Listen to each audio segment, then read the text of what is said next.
Запознайте се с баща и син Недеви, чиято амбиция е да произвеждат нишови продукти на световно ниво.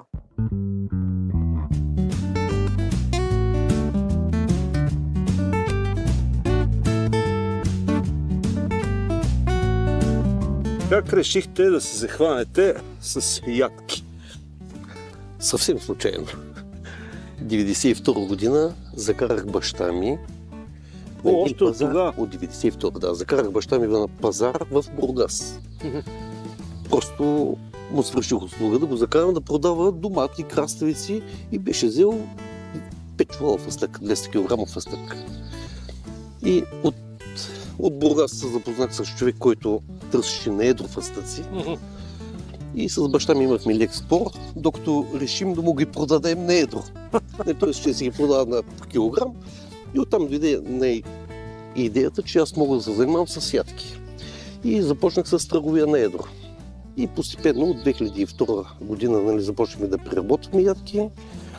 И от тогава постепенно стигнахме до това положение. Обаче се запалихте за това нещо. Много. Многото си е вид краста. Това ми е начин на живот вече. Просто и отдал съм си цялата енергия на това производство и в момента вече ще прехвърлям на младото поколение да продължава. Пак сте късметли, че имате на кого да прехвърлите, защото много често това е проблем при ефтеността.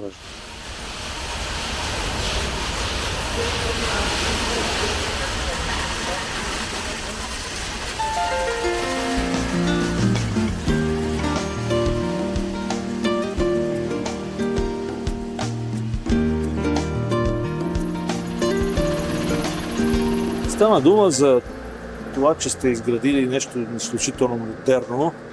Казвате смерак. Ама то само смерак не става, трябва ти пари. Да, с помощ от банката има също. Участвахме по европейски програми, които спечелихме проект за изграждане на новата база, което е много голяма помощ за бизнес като нашия. Сега в момента даже се очертава отворена е нова програма за машини, с която ще механизираме още повече производство и с това ще увеличим капацитета. Реализацията в България или в чужбина? Основно в България. Сега започваме по-малко и навън. Ние имаме за Румъния, в момента подготвяме за Чехия. По-малко почваме и навън. Европейския съюз. Колко е капацитета на производството? Тази година мисля, че около 400 и няколко тона ядки ще преработим. Общо за сладкарство, които се използват и за нашите продукти, които са на пазара. Реализирате за българския пазар. Суровината? Има ли българска суровина? Почва да има. Миналата година даже купих български лешник, който отговаряше на нашите критерии за качество. Проблемът е, че има още да се учим. В смисъл, трябва да стигнем световни стандарти за заготовка на самата суровина. Една суровина трябва да е, примерно да кажем, един калибър, една влага, един сорт, много важно, докато в България още почваме да са... У нас не са така подредени нещата, така ли? Смея да твърда, да. Значи не може в една лешникова градина, да кажем, примерно 300 декара. Те съдат вътре, примерно 5, 6, 7 вида различни сортови.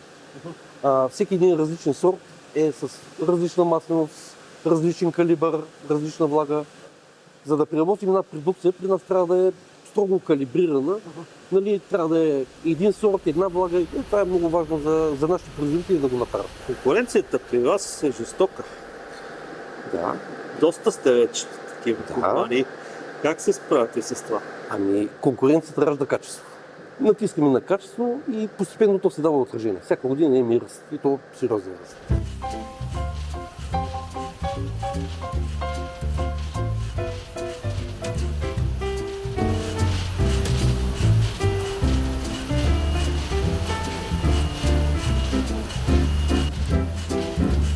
Стана дума за това, че сте спокоен за бъдещето, защото има кой да поеме. Защото има кой да поеме бизнеса, което е голям стимул за човек на моите години, примерно. А вие ли убеждахте сина си да продължи или просто той от само себе си той сам се обиди. Израснал покрай това? Да, той ще ви разкаже. Ходи в Америка, Това... Така, ага. А все пак е Явно имало опит защото ми е- за нещо друго. Да. Просто то на сила хубаво не става, така че той сам се убеди, че това е неговото бъдеще. Минах и през сервитьорство, и през барманство. Тук в България, в Америка бях на бригада 2 години в Атлантик Сити, в Аляска. Просто трябваше да се извърва в пъти. Това беше момента, когато мога да обикалям. Значи, баща ти изградил такова нещо, ти отиваш сервитьор. Това не мога да го разбера. В началото, да си призная, ме гонеше едно такова его, да кажем. И много смятах, че трябва да почна нещо от нулата, да си го изграда, както той се е извървял пътя Своя от си. нулата. Да. И ги виждах нещата в хотелиерски бизнес, в ресторантьорски. Ние тук в Хисария, това ни е много хора поминък. Виждах ги така нещата. Като бях в Америка, това може би като прозрение, като съзнаване получих, че всички големи хранителни брандове, които са известни и в България, и в чужбина, са на 100, 150, 200 години. В България всички големи са минимум на 50 години.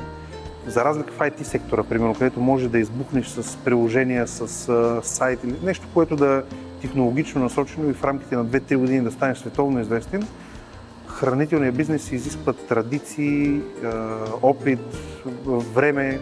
И се завъртя кръга Да, и се върнахме към началото. Всъщност, което обаче, виждам, че при вас всичко се развива, не стои на едно място. И имаме амбиции. Имаме амбиции, освен за България.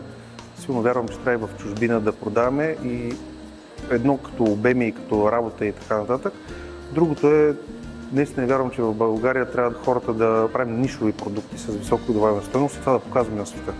Защото правим събития в Сяо, например, в Париж има много голямо събитие, което е хранително вкусово. В Дубай сме ходили и навсякъде това, което виждаме, че масово тук не гледат като харесват продукта и като стигнем до цена, казват, вие сте като немското и като италианското. И ти обясняваш, че като качество си дори на по-високо ниво, но там са си изградили едно име за тази държава, произвежда качество, а нас все още не гледат като или суроватъчен продукт, такъв, който е суровина, или като ефтино производство. Искам и все повече български такива фирми се запознам, които искаме да променим този модел и да покажем, че тук може да се прави и нещо на световно ниво и с качество. Тук е за тахана сега, реално. А това е Тук влиза ядката, печената, минава си, смива се на тахан, вторично смиване, което го прави много по-фин и за първия артикул. Така че тахана излиза само от тук. От тук вече се отива към пакетиране. Защо са няколко? Това са миксерите, които са за крема и за маслото. Имаме такива, които са с какао, имаме такива, които са без какао, с мляко, за да няма пресичане и да влизат. А колко има в един такъв, колко литра това събира? Те са по големите са по 80, другите са по 40.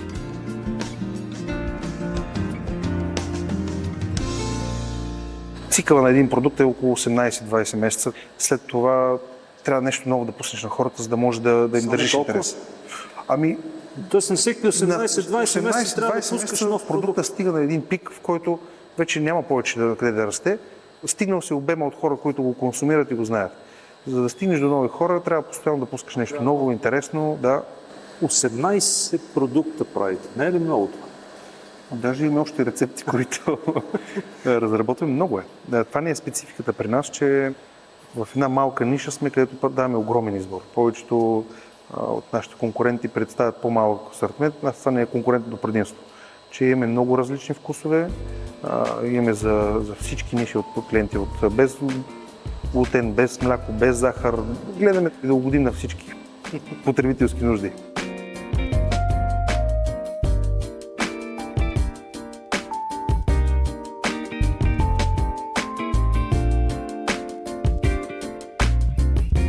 Със сигурност искам след 5-10 години да сме по-развити от гледна точка интернационално.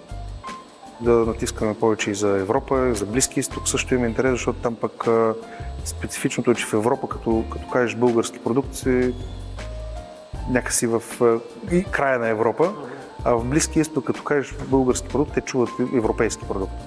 Така че имаме много колеги, които много добре работят с Китай, с Азия, с емирствата. Въпросът там е чисто логистично и като партньори, и другото е, че там са съвсем други обеми. На изложенията в чужбина, които сме правили, те всички говорят за контейнери, не за палет. Чисто като ТУБ, просто са много като хора, пазарите са огромни, населението е по-голямо. Надали с 400 тона годишно ще може да се за Китайско село ще го захраним добре.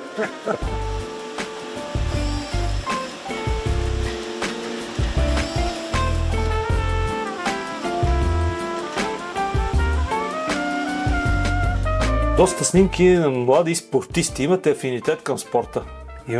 Имаме. Ядките са много енергийна храна и се зареждат организма с много полезна енергия, чиста енергия от ядки това.